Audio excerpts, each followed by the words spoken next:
Jadi aku nggak ngerasa, iya kalau Mbak Mutia nggak apa-apa, Mbak Mutia kan kuat. Enggak, kita semua kuat gitu loh.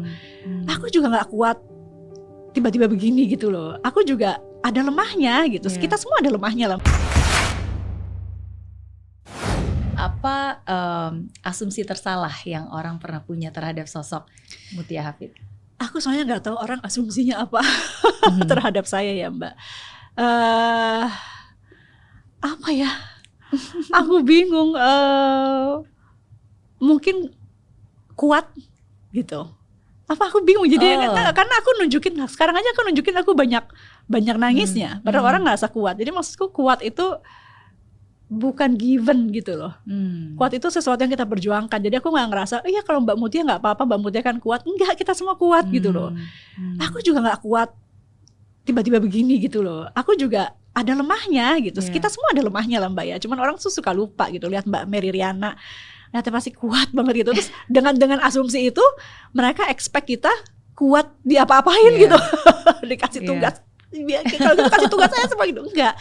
Kita juga ada limitnya, kita juga ada keterbatasan. Kuat itu sesuatu yang kita bentuk sama-sama, bukan given, bukan dari lahirnya udah gitu. Jadi mungkin itu saya senang orang menganggap saya kuat karena itu menguatkan saya. Tapi di sisi yang lain saya juga ingin tahu bahwa enggak loh, gue juga kadang kalau diperlakukan begini atau kadang kalau dianggap, saya ada susahnya juga.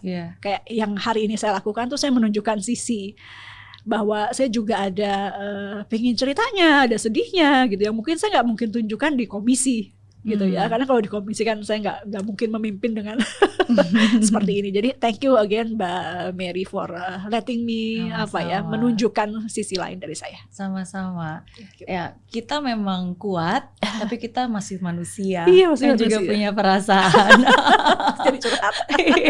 Tapi itu satu hal sih ya. Aku juga bersyukur bisa ada sosok perempuan misalnya di pemerintahan, apalagi di Komisi 1 DPR. Aku pernah ngelihat salah satu video di mana Mbak Mutia waktu itu lagi memimpin rapat sebagai pemimpin Komisi 1 DPR gitu kan. Pemimpin rapat kan sometimes kadang-kadang banyak orang mau ngomong kiri kanan, interupsi segala, bahkan kadang-kadang nggak perlu minta izin, justru mereka saling ngomong sendiri gitu kan. Sometimes kadang-kadang seperti itu ya. Cuma tapi dengan adanya sosok Mbak Mutia, at least di video itu, di momen itu aku ngelihat you are just very elegan, sabar, dan memberikan kesempatan untuk semua orang tetap mengemukakan pendapatnya gitu. Iya, aku ngeliat ini kayak mungkin sudah terlatih sebagai jurnalis. Berikutnya bisa. itu keuntungan punya background jurnalis sebagai politisi. Tapi is good sih. Sometimes kan sebagai pemimpin bukan hanya punya bukan hanya pintar dan cerdas ya, tapi menurut saya menjadi bijak itu penting kan. Betul banget ya. Tahu kapan menggunakan kecerdasan kita dan tahu kapan menggunakan waktu kita kan. Karena kalau ngambil contoh di komisi, tapi I'm sure di semua bidangnya biasanya kita pimpin tuh kan beragam manusia ya. Kalau di DPR tuh ya bermacam fraksi. Jadi saya bukan atasan. Jadi saya nggak bisa expect mereka langsung nurut ketika saya bicara. Saya bukan atasan, saya selalu bilang gitu, saya bukan atasan kan. Meskipun ketua tuh saya bukan atasan. Saya hanya memimpin, dan mereka ini berasal dari fraksi yang berbeda-beda, daerah pemilihan yang berbeda-beda gitu ya, background yang berbeda-beda, ada yang bupati, ada yang menteri. Di Komisi 1 tuh banyak ini, ada ketua umum partai gitu ya. Jadi beragam sekali. Jadi saya selalu ingatkan bahwa ya coba bijak, karena sekali lagi ini hanya tugas amanah mereka. Saya bukan kemudian jadi bos dari mereka gitu, karena ketua itu ya itu untuk memimpin rapat, mengatur lalu lintas, mendengarkan, menyampaikan apa yang diinginkan teman-teman komisi dan lain-lain gitu. Ya lumayan 4 tahun. That's good. 4 tahun berjalan lancar. Amin. Pilihan tersulit yang pernah dihadapi? Selalu antara keluarga dan kerja, dan ini makin sulit dengan adanya Liora. Ya maksudnya buat saya bukan Liora membuat sulit, tapi sayanya yang kemudian antara pengen fokus di rumah aja gitu ya. Kadang-kadang kan sebagai ibu gitu, udah di rumah aja. Tapi jadi ini untuk tetap melakukan kerja saya dan juga punya Liora, ini udah pilihan yang tersulit gitu buat saya, karena keinginan untuk nggak nerusinya lagi tuh Karena kan yang periode sebelumnya aja kan juga hampir sempat nggak ingin lanjut kan. Iya, dan itu masalah saya rasa dan saya nggak nyalahin ya Mbak kalau di Inggris ada Perdana Menteri perempuan yang mundur, kemudian ya trennya sepertinya gitu, beberapa perempuan itu kemudian akhirnya memilih bahwa dan dia mundurnya New Zealand tuh PM-nya juga yang kita anggap sangat hebat, kuat gitu. Indian dia juga bilang saya cukup, I've had enough kan bahasanya dia, bukan karena sesuatu tapi saya sudah cukup saya ingin meninggalkan ini gitu. Nah, saya belajar dari situ bahwa itu tadi, bahwa orang jangan menganggap kita karena kuat kemudian ya memberikan amanah itu amat sangat bagus, tapi kemudian memperlakukan dengan kasar dan lain-lain itu ya kadang-kadang itu orang pikir dia kuat, dia apa-apain, tadi saya sampaikan gitu ya. Tapi pilihan itu sangat sulit memang Mbak sebagai politisi. Misalnya gini, saya terbuka aja. Kalau saya mundur, dilemanya gini, kalau saya mundur nanti orang pikir tuh kan kalau perempuan akan gitu. Tapi kalau misalnya saya terusin, Liora butuh saya gitu. Nah, memutuskan melakukan keduanya ini itu menjadi pilihan sulit yang bukan satu kali aja pilihannya, it's ongoing process. Jadi minggu depan saya akan bertanya lagi sama diri saya, apakah saya mau lakuin dua-duanya, gimana gitu. Nanti minggu depannya lagi gitu lagi pertanyaannya. Jadi itu ongoing dilema yang saya rasa semua perempuan alamin dan nggak ada yang salah. Saya ketika Ardern di New Zealand itu mundur, kita sempat bahas nih sama teman-teman perempuan. Kenapa ya dia ngasih contoh gitu, kan kita jadi lemah gitu. No, perempuan tuh apapun yang dia pilih itu nggak salah. Gitu. Dia sudah melakukan tugasnya sebagai PM dengan baik. Jadi ketika dia mundur juga kita nggak boleh bilang bahwa oh iya ya ternyata ini susah, gagal atau apa, gitu. Jadi itu it's up to her gitu. Terserah kita, dan aku coba ngomongin ke aku juga. Jadi saya nggak boleh milih atas dasar tekanan gitu. It's up to me. Apakah saya mau tetap ngelakuin dua-duanya atau saya pilih satu gitu. Tapi untuk saat ini pilihan saya adalah untuk melakukan kedua-keduanya. Gitu. Okay. Gitu. I appreciate that, and I think you should, karena at least my own opinion ya, karena sometimes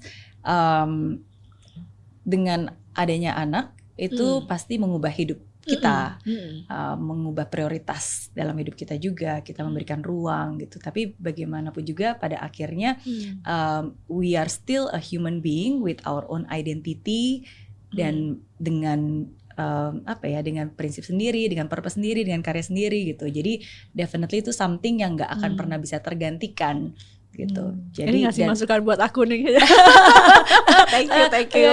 Bukan masukan, ini lebih sharing, ke berbagi, karena sometimes itu juga yang aku selalu ingatkan ke diri aku sendiri. And one day our kid will appreciate it gitu. Sometimes kadang-kadang mungkin karena sekarang masih kecil, mereka belum mengerti gitu. Tapi one day, at least kalau buat saya pribadi, saya bersyukur gitu anak saya sekarang udah lebih remaja ya, yang besar udah 14, umur yang cewek 14, yang besar 14, yang kecil umur 11 gitu. Jadi at least kan mereka udah bisa diajak komunikasi, saya udah bisa tahu perasaannya dia, mereka cara berpikirnya dia gitu. Dan disitulah saya lebih banyak tanya kan, menurut kamu gimana? Mama harus kerja nggak, segala macam gitu. And I feel appreciated when they appreciate what I do, dan ketika mereka ngeliat bahwa mamanya juga bisa berkarya dan growing at the same time juga pasti masih mereka tetap bangga sama punya mamanya. mereka gitu. So I think it is the same thing. So apapun pilihannya, aku akan selalu lihat Liora sih Mbak. Jadi maksudnya dia responnya gimana. Ketika saya bawa ke kantor dia happy, saya bersyukur, berarti saya anggap kan belum bisa diajak komunikasi ya. Jadi ketika dia kelihatannya happy, nggak rewel, oh berarti she's okay with it gitu. Saya ajak ketemu beberapa mitra, bahkan ketemu jadi sama Pak Prabowo, sama Panglima gitu ya. Dia udah kenal dan saya lihat dia oke, nggak rewel, berarti ya saya anggap aja karena masih kecil bahwa dia oke. Mungkin kalau Lioranya tidak sekooperatif itu, pilihan saya akan berubah. Tapi karena saat ini dia sangat kooperatif, ketika diajak kungker-kungker juga keluar kota gitu ya, dia oke. Kita pernah ke Manado di mana waktu itu ada turbulence tinggi, kemudian sampai sananya juga nggak bisa langsung pulang karena banjir, bandara tutup gitu. Tapi she's okay gitu. Jadi aku ngerasa, kadang saya tanya meskipun dia nggak bisa jawab gitu ya, Mama mau kerja ya, Liora oke ya ditinggal ya. Terus dia cuma ketawa-ketawa, oke. That's Gitu, nice. ya. Yeah, just doing our best in our present moments lah. Iya. Mm-mm. Iya. Terakhir, pelajaran paling penting yang Masih hidup ada lagi ya? berikan. Kayaknya udah semua ya, apa ya Mbak ya? Atau mungkin Ya udah satu lagi deh, satu lagi. Ya, apa? sebagai perempuan ini sih apa namanya, pertemanan tuh aku tadi belum singgung soalnya. Jadi I'm like this gitu juga karena punya teman-teman yang kuat gitu. Kita punya geng. Tapi gengnya bukan dalam negatif ya, tapi punya geng yang tetap seru, ada berdebatnya, ada ininya, tapi aku tetap pertahanin karena aku ngerasa, terutama mungkin karena perempuan ya yang memang dasarnya tuh suka sharing gitu. Jadi tetap harus ada kelompok lah. Jadi bukan geng itu tadi cuman bahasa, tapi kelompok yang kira-kira bisa menguatkan kamu di luar keluarga. Kalau keluarga kan udah pasti gitu ya, given lah. Kadang-kadang nggak mengkritik kita tuh kalau keluarga, karena sangat melihat kita sangat ideal gitu. Tapi kalau teman-teman tuh dia bisa kritik kamu, dia bisa kasih tahu kamu kekurangan-kekurangan kamu, terus dia bisa bikin kamu ketawa for no reason kadang-kadang. Just being silly gitu. Jadi aku ngerasa bahwa kalau misalnya ada satu lagi terakhir yang saya perlu tambahkan di sini adalah temukan teman-teman yang baik, teman-teman yang suportif, teman-teman yang bisa membuat hidup kita lebih bahagia lah. Nggak urusan bahwa teman-teman ini untuk mendukung karir apa enggak, pokoknya teman-teman yang bikin kita bahagia gitu. Gitu. Karena kualitas hidup kita sangat bergantung dari kualitas relationship yang kita punya kan. Iya, betul banget.